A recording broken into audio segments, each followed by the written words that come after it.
Bit more. Okay, got that going.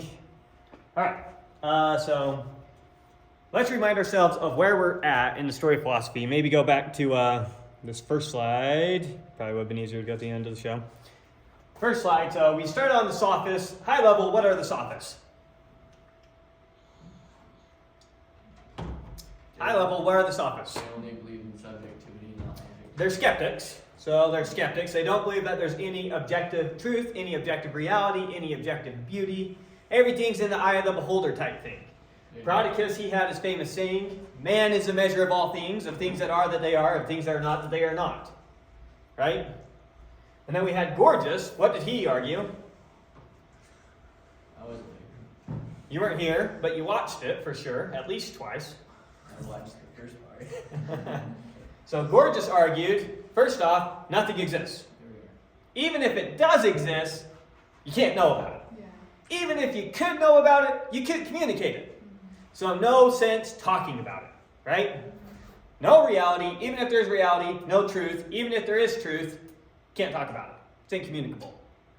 So that was Protagoras and Gorgias. Now the Sophists, this isn't a school of thought. These are just traveling men, wise men, who the youth paid to teach them. So almost paid private tutors. And what do they teach you how to do? Persuade. Persuade. They teach you how to be persuasive. Why? Why do I want to learn how to be persuasive in this Greek Empire? Politics. Because what? Democracy. Everything's about persuading the crowd. I want that new government office. I just have to convince people I'm the right man for the job. If I can persuade the mob, they vote on it, I get the power. So all political power, not all, but a lot of political power at this time is gained and maintained through the art of persuasion. Same with when you present yourself in court. When you present yourself in court, you have to defend yourself. You got to be able to persuade whatever the assembly is at the time that you're innocent and that the other guy's guilty. So they're out to help you get and cultivate power, political power in your cities. That's largely the motive that people have for hiring these Sophists. Okay. So we've already talked about Protagoras, we've already talked about Gorgias, now we're going to move on to Prodicus. That's Gorgias, Prodicus. Prodicus will be a quick one. So Prodicus of Chios. Chios, it's a little island down here. Now he's coming onto the scene after the Greco-Persian War, so the Athenian Empire is pretty well established at the time that he's coming. And so his little island here, Chios, comes under Athenian influence. And so he acts as an ambassador for his island, so he spends a lot of time going back and forth between his island and Athens. And why does he want to be in Athens? That's where all the wealth is, so you have wealthy youths. That's where you can get your students. So Athens, good place to visit. It's part of his job, and it helps him with his second job of being a sophist, cultivating these youth. So he'll function as an ambassador for his island, and so frequently visit Athens. He's viewed as a major competitor of Gorgias. So they're roughly the same time frame. Now, how did he view the Sophists? He viewed the Sophists as being on the borderline between statesmen and philosophers. See, statesmen, they just care about what's practical, what's useful here and now. And philosophers, they got their heads in the clouds thinking about all these theoretical things. The good old-fashioned Sophists, they're more practically minded. They do the theoretical and the practical. They're kind of the middleman between them. So a very positive view of the Sophists, naturally. So that's how he viewed the Sophists. Now, what he's most famous for is focusing on correct terminology. So, for example, what was the one we read last time? The Protagoras. He specifically tells Socrates, hey, Socrates, you shouldn't say something's terribly good. Because the word terrible has a negative connotation. So he's focusing on the connotation now of the words that we actually use when we're trying to persuade people. And another thing that he focuses on the etymology of words, trying to get now at the heart of what words actually mean. So he's starting to focus on what exactly do words mean. Socrates is the one who's going to come along later and start pushing people to actually give a definition of words. And for things to actually be well defined. At this time, you couldn't just go and ask, what's the definition of this word? That's not a concept yet. You could ask, what do people mean by this word? And they give you like a dictionary definition of the word that just gives you a sense of how people in general use it. But what exactly does it mean? That's not a notion yet. What exactly does this word mean? And getting to its precise meaning, its definition, so to speak. So Socrates is the one that's getting pushed for definition, but you can see how his influence from Prodicus is already going to help pave the road a little bit to start going that way. And then finally, he thought that those things which are necessary and beneficial to man are ultimately transformed into divinities. So he's accused of being an atheist, and he thinks that people are just making up gods for whatever seems beneficial to mankind. And so there's bread, which is beneficial to God, and so we got the god Dimitri. Wine, yeah, we like wine, so there must be a god of wine, Dionysus. Water, that's a good thing, so there must be a god of water, Poseidon. So he thinks that these are how all these gods are coming into being, and so ultimately he's accused of being an atheist. And that's a big problem in that culture.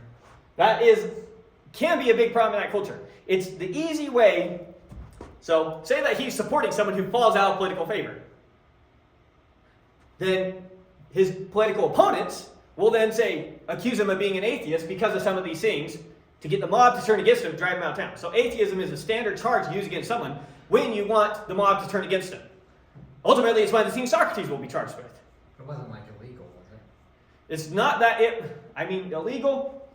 If I can convince the mob that you're wrong, you're wrong. If I can convince the mob you should get this sentence, you should get that sentence. I see. Now, there are laws in place, but ultimately it comes down to what I can get the masses to think about you.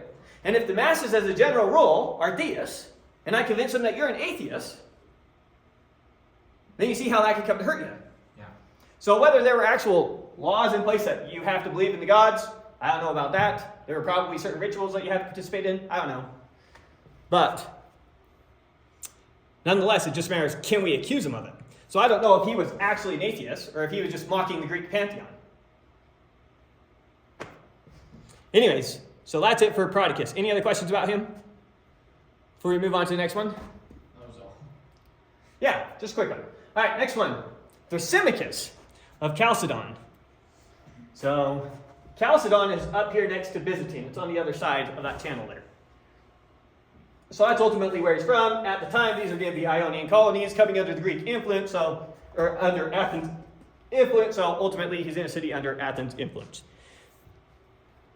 Now, he came to Athens as a sophist and spent most of his career right there in Athens. Naturally, it's the place to be if you're going to be a sophist, accumulate students. It's where the wealth is. Now, while Prodicus was focusing on the right words you should use with the right connotation, Thrasymachus focuses on the hand gestures you should use. And certain hand gestures are the type of emotions that they elicit. So that's what he focused on in the art of persuasion. Which gestures you should be using where. Most famous for his position that might makes right. So we get a lot of our view of a sophist. We get a lot of our view of sophist view of politics from Thrasymachus. Did I say that right? Thrasymachus? Yeah. No, well, not that, but That the way that we generally view the sophist view of politics, we get from Thrasymachus. And most of what we get from Thrasymachus comes at the start of the Republic. So we're going to crash course through the first and second book of the Republic, where we get one of our fills for the political view of the Sophists. Okay? Any questions with that so far? Ready to jump into the book? All right, story time. Jumping into the first book of the Republic. Just so you know, it's often thought that the start of the Republic, Plato initially wrote as a standalone dialogue and then extended it further later to put his own philosophy in there. So the first part of it is seen as trying to actually capture Socrates as he is, and then later parts are more using Socrates as a mouthpiece for Plato's philosophy. So there's a bit change of tone. So we're covering the first part. We'll cover the rest of philosophy later when we're actually getting into Plato, because that's more of Plato's ideas. But to start, standard Socrates, standard Sophists. Okay? All right, so let's start. So how does the Republic start? The Republic starts by, here's the city Athens, here's the coast, and then there's, the Piraeus is their name for basically their harbor.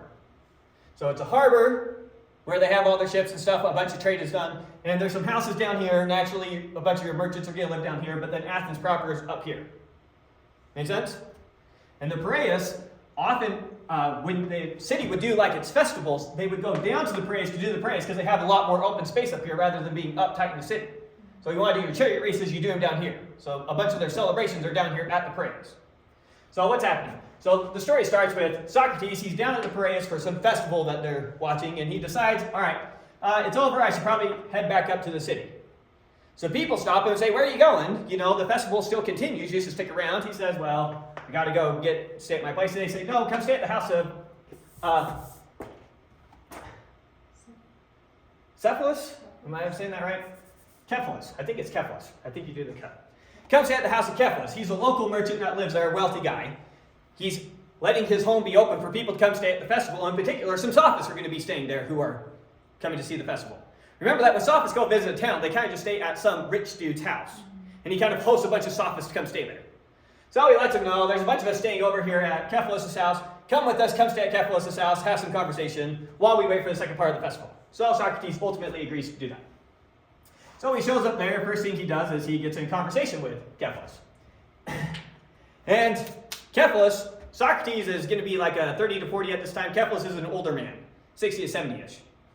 So they start out their conversation. Socrates starts talking to Cephalus, and he asks him about old age. He says, Cephalus, looks like you're reaching that point that the poets called old age. What's your report with us? What can you tell us about old age? So Cephalus talks to him a little bit about old age. And he says, well, I tend to spend most of my time with people roughly my same age, and I can't stand it. All these guys do is complain. They complain that food doesn't taste as good as it used to. They can't drink like they used to. They can't have their relationships with women like they used to. Complain, complain, complain. I'm sick of it. He says, when you reach my age,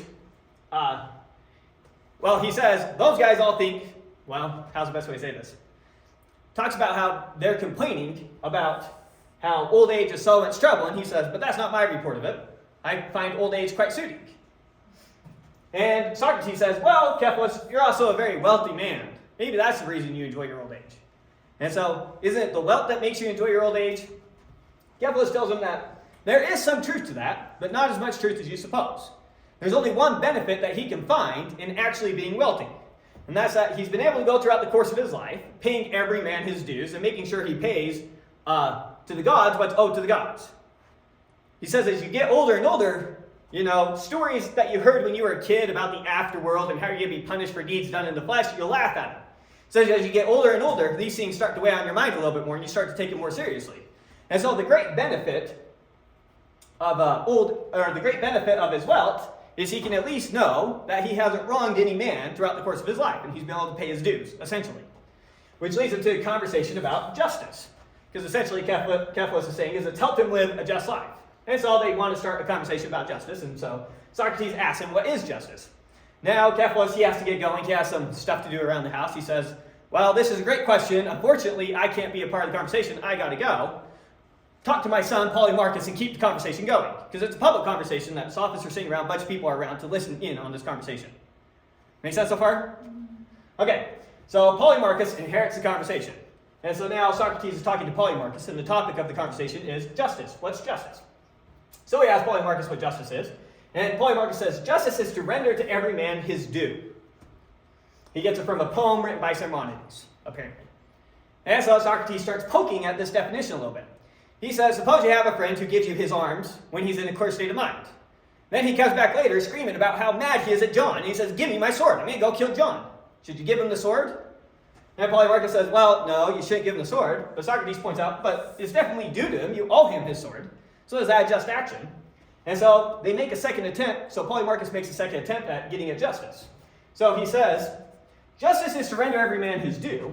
But what is due and proper to render to a friend is good. And what is due and proper to render to an enemy is evil. So he's saying, I can't give the swords to my friend because that would ultimately do him harm if he's in a bad state. If he's in a good state and I think it will do him good to return the swords, then it's okay. That's what justice is. So now Socrates is going to attack this notion of justice. To render what is due and proper, which is good to a friend and harm to an enemy. Socrates is going to show him that this is inconsistent. How's he going to do that? Here's Socrates' approach. He says, think about the art of horsemanship. Does the art of horsemanship improve or hurt horses? It only improves horses. If what you're doing is hurting the horse, it's not horsemanship. And he gives some other similar analogies, and he says, so let's think about justice. Doesn't justice improve a man? Well, yes. So, can justice then be evil in any way? Well, no. Would harming your enemies hurt them? Yes. And so that can't be just. So it can't be just to harm your enemies. You see the thinking there? Justice can only improve man. You can't use justice to harm man, to do evil to man. Justice is a good thing. It can't do evil. That's sinking there. So it seems like, once again, the definition doesn't work. So looking for a definition of justice. And that was kind of a longer conversation. I consolidated there. Now, again, public conversation, a lot of people are seeing this. Thrasymachus, in particular, he's one of the Sophists staying at Caliphon's house. He's listening to this conversation. And the whole time he's been wanting to interject his own position. You know, this is a chance for him to get a little bit of fame. He's here in Athens trying to get students. Here's a public conversation, lots of wealthy kids watching. This is a chance for him to get some students. In particular, Socrates is here. Socrates at this point has got a little bit of a reputation. If he can take down Socrates, he'll score some extra points. So Thrasymachus, he's been listening to the conversation. He's been wanting to get involved in this conversation. Some people in the crowd have kind of been holding back saying, no, let him finish, no, let him finish. And finally, he just can't stand anymore. And he snaps. So Thrasymachus' opening line, what does he say? What folly, Socrates, has taken possession of you all? And why, silly billies, do you knock under to one another? I say that if you want to really know what justice is, you should not only ask, but answer. And you should not seek honor to yourself from the refutation of an opponent, but have your own answer. For there is many a one who can ask and cannot answer. And now I will not have you say that justice is duty, or advantage, or profit, or gain, or interest, for this sort of nonsense will not do for me. I must have clearness and accuracy. So he's essentially saying, Socrates, here you've been doing, every time they give you a definition, you tear it down. They give you a new definition, you tear it down. Getting all this honor to yourself, trying to make yourself look all clever. How about you give the definition this time, and I get a chance now to tear down your definition? Right? That's what he wants here. Because he's thinking one of two things. One, if he can tear down Socrates' definition, hey, he must be a pretty bright guy. Two, he thinks he has his own definition that Socrates won't be able to do the same to. So he's going to score double points here. That's what he's thinking. Now, Socrates kind of laughs at him here. Socrates tells him, I never claimed to know what justice is. I'm ignorant. I'm claiming that I'm ignorant. And yet you're asking me to give a definition of justice when I'm clearly telling you I don't know what justice is. So Socrates claims that he doesn't know what justice is, and hence cannot answer. But if Thrasymachus thinks he knows what justice is, it is natural that he should be the one to speak. The one who knows should be the one to speak. And the one who doesn't know should be the one to question. Very natural. So Thrasymachus, he doesn't like this, but he's real eager to give his definition of justice. He wants it out there because he thinks it's going to win him some points. So he's eager to speak, but he first wants Socrates to give him an answer. When he realizes Socrates isn't going to answer, he says, fine, Socrates, I'll tell you what justice is, but what do you deserve to have done to you?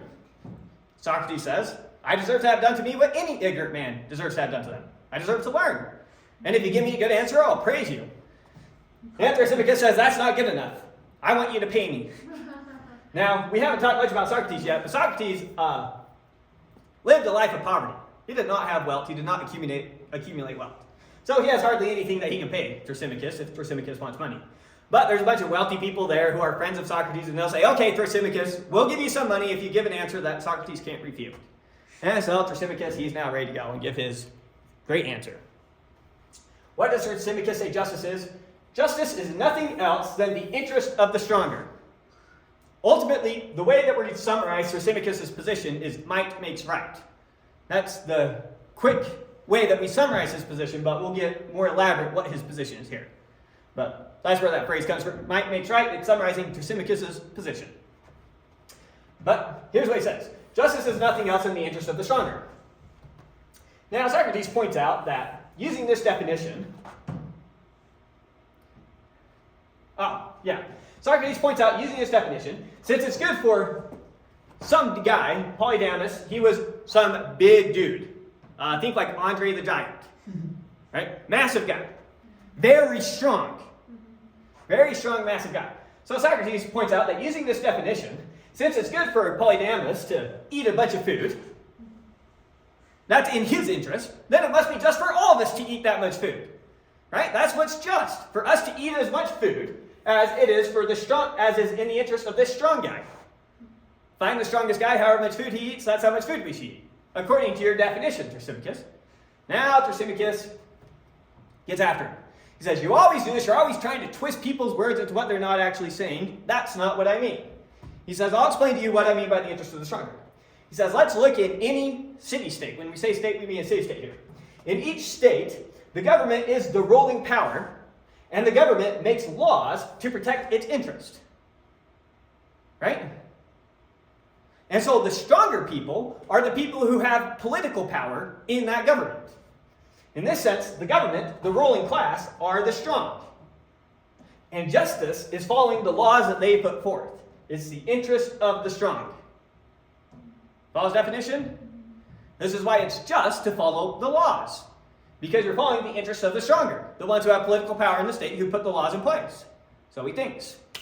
So, that's his explanation for what he means by this definition of justice here. Socrates thinks he understands what Thrasymachus means, and now he's going to start his counter-argument showing how this definition still has problems, even if we interpret it in that sense. How does he come at this? So he starts out questioning. I didn't give you all the questioning, but give you a sense of how the questioning goes. He asks him, is it just for subjects to obey their laws? Thrasymachus says, yes, of course. Are rulers sometimes liable to err? Do rulers sometimes make mistakes in their cities? Thrasymachus says, yes. Then the rulers will sometimes accidentally make laws opposed to their own interests? Thrasymachus begrudgingly says, yes. Then justice, according to the argument, is not only obedience to the interests of the stronger, but also the reverse. Contradiction. There goes your definition. If you're saying I should always obey the laws, and only the majority of laws are in the interest of the stronger, but some are not in the interest of the stronger, and yet it's still just for me to obey those laws, then justice cannot be the interest of the stronger. You see how he's gone stuck again? Alright, so that definition didn't work. This gives you a sense for what Socrates was all about, looking for proper definitions of words. Anyways, so Thrasymachus has to backpedal here a little bit, gets a little bit clever. So Thrasymachus backpedals a little bit, stating that to the extent a person is what they are, a physician, an arithmetician, a grammarian, etc., they do not err. And that stating that the physician made a mistake is just a pattern of speech. In other words, you might say I'm a mathematician, but if I write out 1 plus 2 equals 7, right there what I am doing is not arithmetic. And so in the instant that I make that mistake, I am not, kind of mixed up two things. In the instant I make that mistake, since I'm not doing mathematics, I am not a mathematician. So in the strict sense of the word, a mathematician never actually makes a mistake. Because in the instant that they're making a mistake, they're not a mathematician. That name doesn't apply. You with me? Yeah. So in the strict sense of the word, a ruler never actually makes a mistake. It's just something we say. And so a ruler, in the strict sense of a word, never pass a law that's not in their interest. And so justice is still the interest of the stronger. So Socrates, kind of resetting the conversation, Socrates is going to say, okay, we'll work with it that way and we're going to go at it. Socrates loves what he's doing here and talking about in the strict sense of the word. Socrates loves this preciseness, this strictness of words. He says, let's attack the argument again, let's attack your definition again, using this strict sense of the words. I love it. So reset. In the strict sense of the word, is a physician a healer of the sick or a maker of money? In the strict sense of the word, what does a physician do? They heal the sick. That's what they do, in the strict sense of the word. They may or may not make money from the practice, but that's irrelevant. Their focus is healing the sick. And he gives another example. In the strict sense of the word, a ship's pilot, a ship's captain, are they someone who guides and protects the crew, or are they someone who makes money? They're someone who guides and protects the crew. So pick any art that you want. In the strict sense of the word, that particular art has nothing to do with making money, but with its particular subject. Horsemanship isn't about me making money as a horse trainer. It's about training horses. That's what horsemanship is. So in general, every art has an interest for which the art has to consider and provide. That's one of his questions, which Thrasymachus is forced to say yes. And the art only looks to its subject and not to itself. That's his next question, which Thrasymachus is forced to say yes. What do we mean only looks to its subject and not to itself? As a horse trainer, I only look to the horses. I don't look to myself. As an architect, I only look to the structure of the building. I don't look to myself. In any art, you look to the subject of that art and not to yourself. And what is superior? The art or its subjects? Which rules over which? The art rules over the subject. Is that not clear? And the arts are the superior to their subjects. Thrasymachus is forced to say yes. Then the arts are the superiors and the rulers over their subjects. And yet, they work to the interest of their subjects. Never to themselves, only to the interest of their subjects. Yes. So that's Socrates. Then there is no one in any rule who, insofar as he is a ruler, in that strict sense of the word, considers or enjoins what is for his own interest, but always what is for the interest of his subjects, or suitable to his art. To that he looks, and that alone he considers in everything which he says and does. So in the strict sense, rulers actually only look to their subjects, and only look to the interests of their subjects, which are the weaker, not the stronger. And so if we're going to use a strict sense of the word, we're left with justice actually being the interest of the weaker. Those who are ruled over, rather than those who rule. You see that? So that's the third time that Socrates has done away with Thrasymachus here. Well, Thrasymachus, he's not done yet. What does he do? He says, Socrates, you're wrong. Doesn't give a counter-argument why. He says, but even if you're right, it doesn't matter because injustice is superior to justice. So he completely switches the argument to something else that he thinks he can win, without giving Socrates a chance to go into why am I wrong and have that conversation. So it starts out a new conversation here, saying you're wrong, but that doesn't even matter because injustice is superior to justice. He defines injustice as a man's own profit and interest, often at the expense of the weaker. So now, if justice is the interest of the weaker, injustice is the interest of the stronger, and injustice is a better one. You see the switch there? Good old switcheroo. Now, he's going to convince, particularly his audience, but try and convince Socrates at the same time, that injustice is superior to justice. He gives a bunch of examples. He says, consider when you have an income tax. What's the unjust man going to do? He's going to try and write off anything that he can that he thinks he won't get caught in. And so he'll underpay when it comes to his taxes. What's the just man going to do? He's going to pay what he owes, and if he's ever not sure, he's going to pay a little bit extra. And so when it's all said and done, who's better off? The unjust man has more money than the just man. So it seems like the unjust man's better off. Let's look at another example. You get some political office in your city-state. What's the unjust man going to do with his political office? Well, first off, he's going to abuse it to try and get appointments for his friends, or at least bend his position to benefit his friends, help his friends accumulate wealth and power. In exchange, his friends are going to help him accumulate wealth and power. And so he'll be able to enrich himself based off of his political position. Furthermore, by getting his friends into political office, if he has ambitions to get even more power in the state, the most powerful people in the state are becoming his friends. So he's able to get more power, he's able to get more money. He's way better off than that poor just man, who if he's given a political position, he'll never abuse the laws to help his friends. He'll just execute his role exactly how he's supposed to. And in fact, not only will he not gain friends or wealth from being in that position, he might even lose friends. Some of his friends might become annoyed that he's not giving them special treatment, special privileges. That poor just man might lose out by given this great privilege of having that political office. And he goes on to the best example he can think of. Some tyrant up in Macedonia. Some tyrant up in Macedonia recently came to power in some city. And what did he do? He quickly killed all his political rivals, got a bodyguard around him, killed all the wealthy people, took all their wealth, and took power in the city. And he says, who is happier than this man who is the pinnacle of injustice? He murdered his friends, murdered his family, murdered a bunch of wealthy people, took all their wealth. He's now at the head of the city-state. He has all the wealth, all the power. Who is happier than this man, the tyrant, with this perfect injustice? And with that, Thrasymachus tries to walk away from the conversation, thinking that he's done. But the crowd begs him to, no, stay. Hear Socrates out. Hear Socrates take on this new notion that justice is superior to, or that injustice is superior to justice. And so Thrasymachus is forced to stay. And Socrates argues with him. He argues the position that every man, including Thrasymachus, he says even you think this, Thrasymachus, but every man, including you, thinks justice is actually superior to injustice. And furthermore, you also think that it is better to suffer than to commit an evil. It is better to suffer an injustice than it is to commit an injustice. he goes on to give his proof, little by little. Thrasymachus is forced to agree, doing this back and forth, didn't want to get into all the details. But this is a standard Socratic position. Better to suffer an injustice than to commit an injustice. Now remember the standard Sophist view. The standard Sophist view is, the standard Sophist view is commit all the injustices you can without ever experiencing one yourself.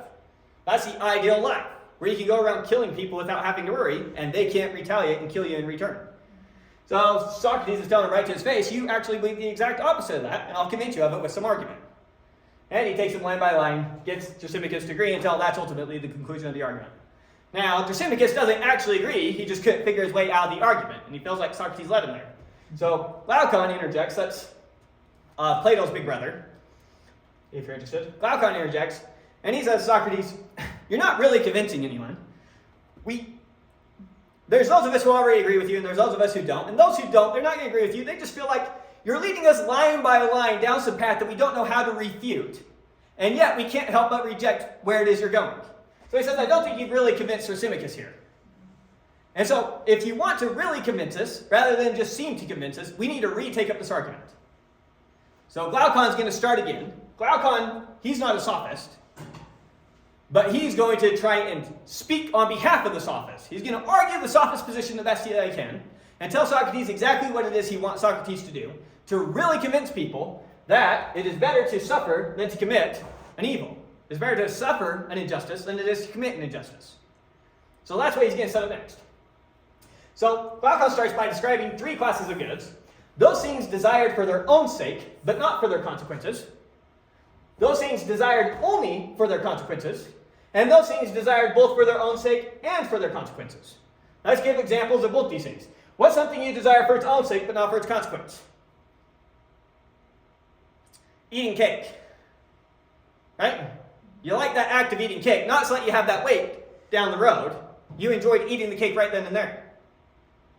So that's an example of that kind of good. What are those things that are desired not for their own sake, but only for their consequences? That's like taking medicine. It's awful in the moment, but it has good long-term consequences.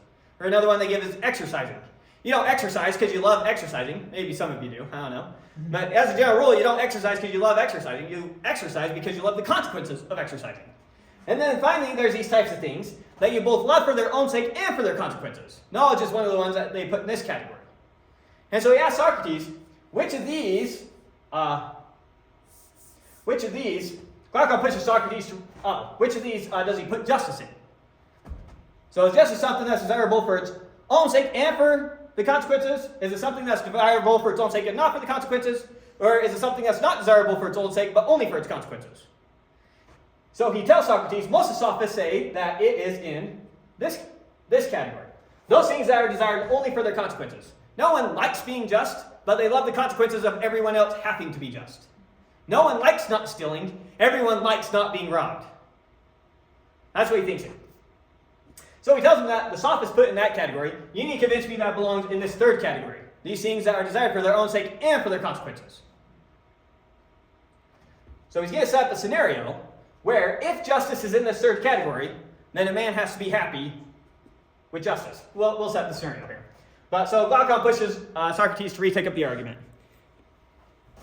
Here's some of his verbiage. Glaucon. Thrasymachus seems to me, like a snake, to have been charmed by your voice sooner than he ought to have been. But to my mind, the nature of justice and injustice have not yet been made clear.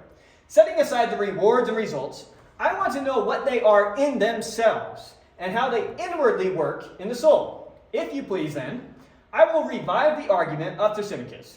And first, I will speak of the nature and origin of justice, according to the common view of them. Secondly, I will show that all men who practice justice do so against their will, of necessity, but not as a good. And thirdly, I will argue that there is reason in this view, for the life of the unjust, after all, is far better than the life of the just.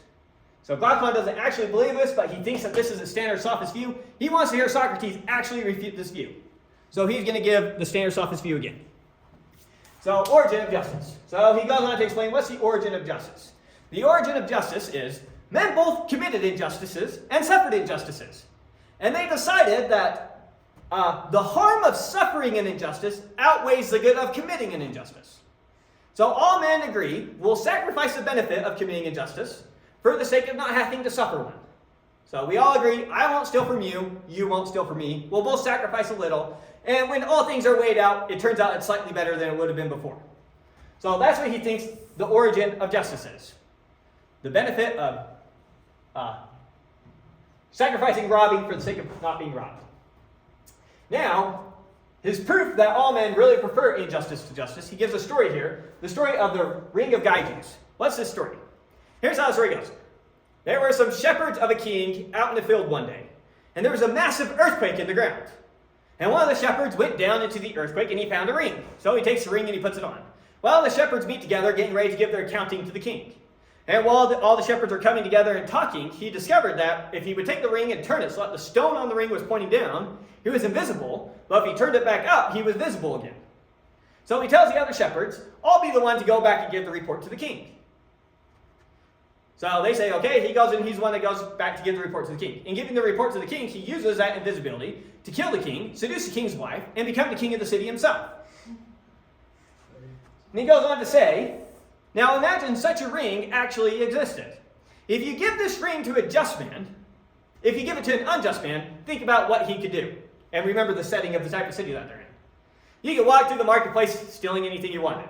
Anytime your friends got in trouble and got jailed, you could go break them out of jail. You could go around killing anyone that you wanted, getting away with it. You could go around seducing any woman that you wanted, getting away with it. What couldn't you do with this ring of invisibility? On the other hand, imagine that we gave this ring to a perfectly just man. What use does he have for it? What does a just man need to be invisible for? What does it help him do? Not much. And he says, if you were to actually give this ring to a human being, could they actually resist using the ring? Or would they end up eventually using the ring, getting away with the little injustices that they could? And he thinks the latter. Finally, he's going to give a proof that the life of the unjust is better than the life of the just. And he's going to say, compare the following two lives, Socrates. We're going to set up man 1 and man 2. Now, man 1, the life of a man who is perfectly unjust, but appears to be perfectly just. So here's the life of one type of man.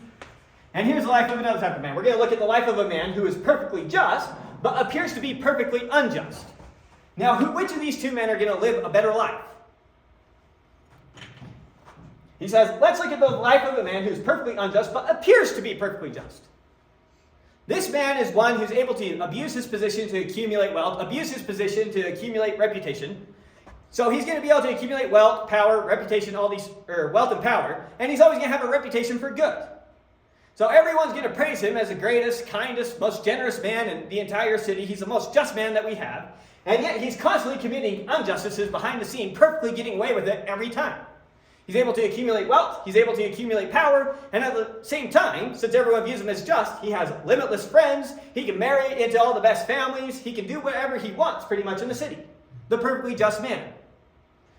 Or the man who's perfectly unjust, but appears to be perfectly just. Everyone views him as perfectly just. On the other hand, let's look at the life of a man who's perfectly just, but appears to be perfectly unjust. So this poor guy, he's perfectly just, but he's just always in the wrong place at the wrong time. You know, someone gets robbed, he happens to be standing there, they turn around, notice him, and he gets accused of the one robbing him. Someone happens to get stabbed, he's the one standing there, he gets accused of being the one who stabbed him. He's just a perfect citizen, always in the wrong place at the wrong time. He has this terrible reputation, though, and he's viewed as perfectly unjust. Ultimately, what's going to happen to him? Everyone in the city is going to hate him, despise him, look down on him, speak ill of him. There's no way he's going to be able to marry into a family or anything like that. And eventually, they're going to come to hate him more and more, start accusing him of more and more. He's going to be viewed as the most unjust man. Ultimately, he must be guilty of the worst crimes. And so it's going to go so far as they're going to burn out his eyes, cut out his tongue, and ultimately kill the poor guy. Now, Socrates, are you really going to tell me that man 1 has a better life than man 2? Socrates' answer, yes. This is still the superior life. Better to be perfectly just and appear perfectly unjust than it is to be perfectly unjust but appear perfectly just. And the remainder of the Republic is focused on answering this.